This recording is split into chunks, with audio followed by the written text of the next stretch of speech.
You can spend hours analyzing charts, chasing those perfect entry points in crypto. But what if truly successful trading wasn't just about the buy and sell?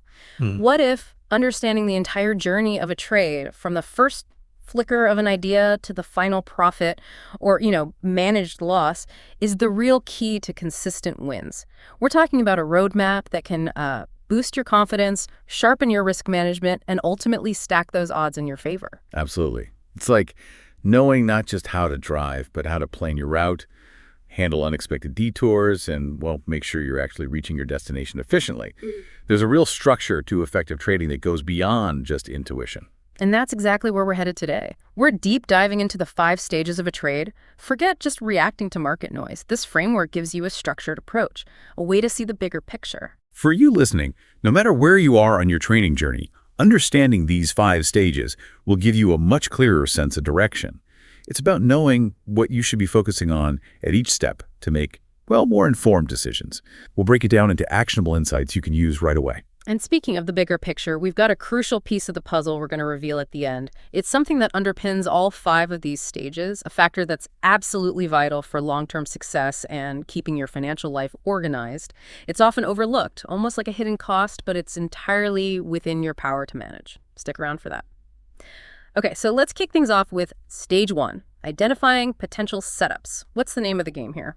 Stage 1 is all about preparation. The crucial work you do before a single trade is executed. It's about actively scanning the market and recognizing those recurring chart patterns that suggest a potential trading opportunity is brewing. Like the 1, 2, 3 pattern. It pops up a lot in trading discussions. What's the insight behind that one? Think of the 1, 2, 3 as the market testing its resolve. For a bottom formation, the price makes a low, bounces, then tries to retest that low, but fails to break through before pushing higher. That failed attempt to go lower can signal that the buyers are gaining control. It's also known sometimes as a W formation or just a simple failed retest. The opposite, of course, holds true for a 1, 2, 3 top, suggesting sellers are stepping in. So it's like the market is showing its hand, giving you a clue about its next move. What other tools are we using in this initial stage?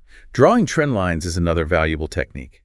By connecting a series of higher lows in an uptrend or lower highs in a downtrend, you can identify potential breakout points above a downtrend line, hinting at a bullish move, or breakdown points below an uptrend line, suggesting a bearish move. These lines help visualize the current momentum and, potential shifts. Okay, we're spotting these patterns, drawing our lines. What's the next critical step in this preparation phase? This is where you transition from observation to concrete planning. Before you even think about entering a trade, you should determine your ideal entry price, the level where you'd want to initiate your position. You also need to identify potential profit targets areas where you might consider taking some of your gains. And perhaps most importantly, you must establish your emergency stop loss level. The stop loss. Yes. This is your line in the sand, the price at which you'll automatically exit the trade if it moves against you, limiting your potential downside. Knowing these levels beforehand is key to disciplined trading. Right, knowing where you're getting out, win or lose, before you even get in. Now, I recall reading about the value of taking snapshots of your charts at this stage. Why is that a good practice? It's incredibly beneficial for review and learning. At this planning stage, take a screenshot of the chart that clearly shows the setup you've identified, along with your marked entry, profit targets, and stop loss levels. Crucially, record all this information, the specific crypto, the date, and all your planned price points in a spreadsheet or a dedicated trading journal. For someone just starting, that might seem like extra work. What's the real payoff of keeping such detailed records? It transforms your trading from a series of, let's say, random bets into a process you can analyze and refine. By consistently reviewing your past trades, especially the ones that didn't work out as expected, you can identify recurring patterns in your decision-making. Were you consistently jumping in too early? Were your stop losses set too tight, causing you to get stopped out prematurely? Right. This kind of data makes it much easier to spot your weaknesses and actively work on improving them. It's fascinating. Some experienced traders find they can even anticipate potential setups several days in advance simply by regularly reviewing their charts and past analyses. That's almost like developing a sixth sense for the market. Okay, so we've done our preparation, we've identified a setup, and we have a solid plan. Let's move on to stage 2, triggering the trade. What happens here? This is the execution phase, the moment your carefully laid plans turn into action. The trade is triggered when the specific conditions you identified in stage 1 are actually met. For instance, if you were waiting for the price to break above a particular resistance level after a 1, 2, 3 bottom, stage 2 begins the instant that breakout occurs.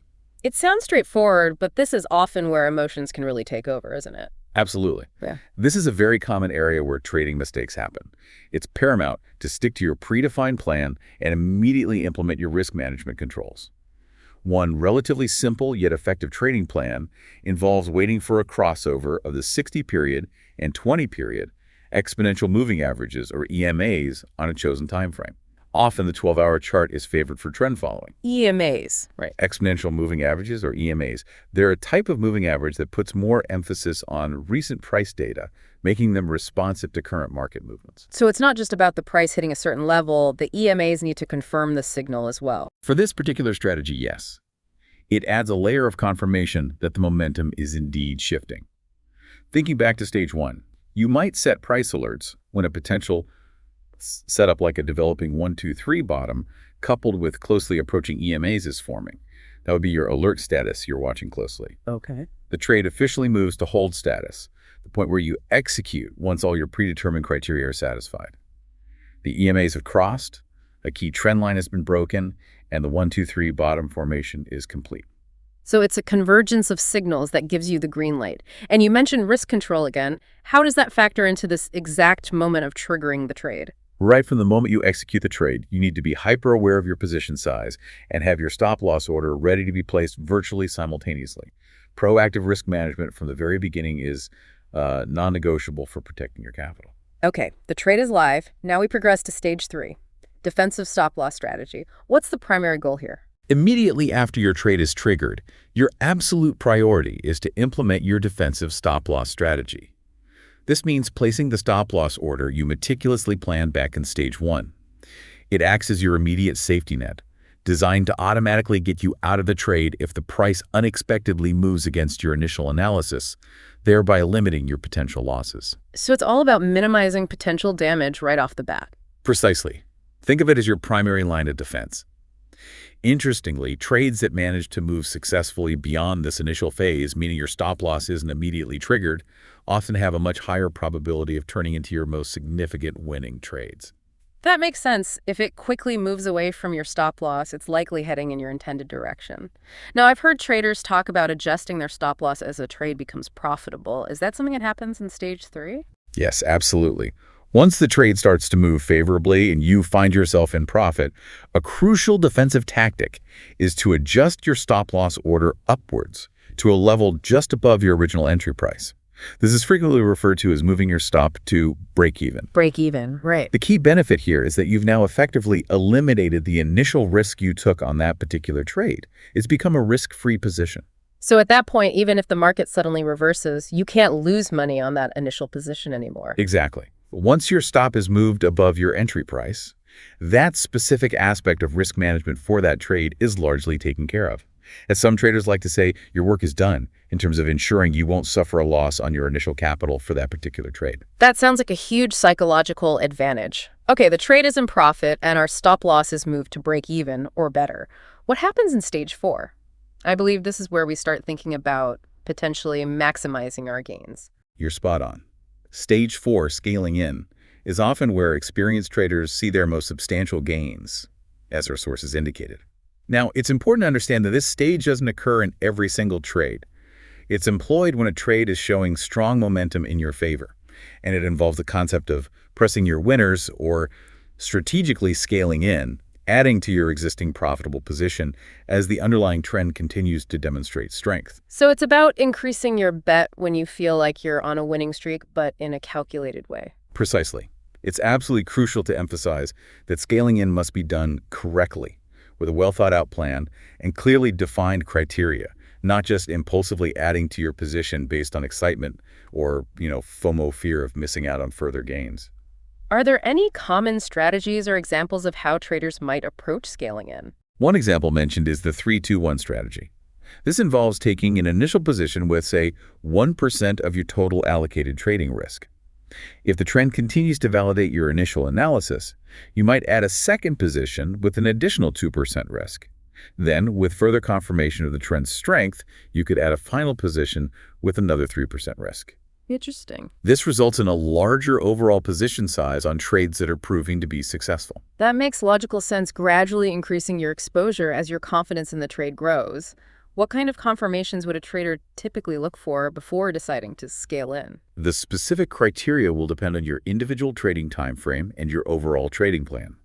However, common areas to watch for include temporary pullbacks in price to establish support levels during an uptrend or resistance levels during a downtrend that align with Fibonacci retracement levels, such as the 33%, 38.2%, or 50% retracement levels of the recent price movement. Fibonacci. Yeah, these Fibonacci retracement levels are mathematically significant areas that often act as natural support or resistance.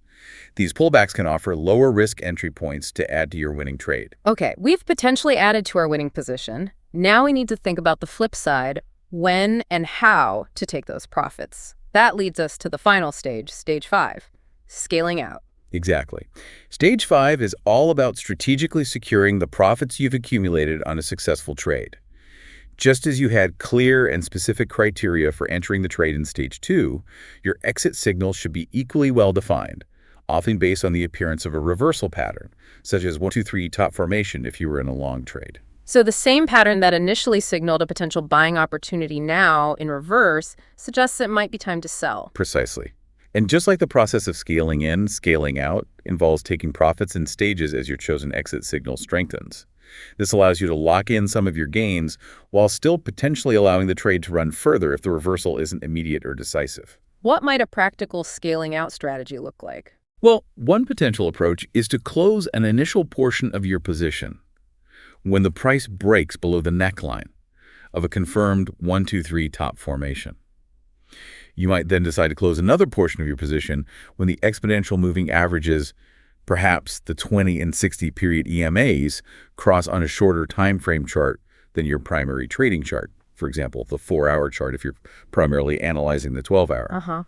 Finally, you could close the remaining portion of your position when those same EMAs cross on your primary trading time frame, in this case, the 12-hour chart.